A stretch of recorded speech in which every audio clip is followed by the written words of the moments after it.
పగటిపూట 9 గంటలు ఇచ్చే కార్యక్రమం కానీ,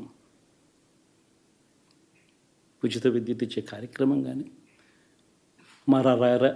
మరి 1/2 మంది రైతన్నల ప్రేమ ఏమైందో తెలియదు.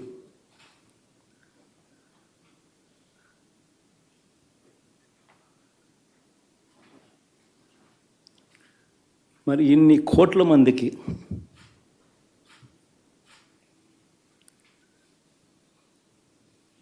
పేదవాడికి తోడుగా ఉంటూ ఆటో డ్రైవర్లు నడుపుకుంటా ఉన్న వాళ్ళు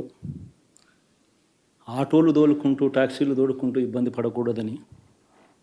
వారికి అండగా ఉంటూ ఓ వాహనమిత్ర, నేతన్నలకు అండగా ఉంటూ ఓ నేతన్న నేస్తం, మత్స్యకారులకు తోడుగా ఉంటూ మత్స్యకార భరోసా, ఫుట్పాత్ మీద చిన్న చిన్న ఇడ్లీ షాపులు పెట్టుకొని నడుపుకుంటూ, చిన్న చిన్న బంకులు పెట్టుకొని నడుపుకుంటూ,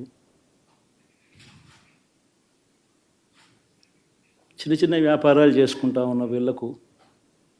నా అక్క చెల్లెమ్మలకు, నా అన్నదమ్మలకు మంచి జరగాలని ఆరాటపడుతూ వాళ్ళకు ఒక తోడు,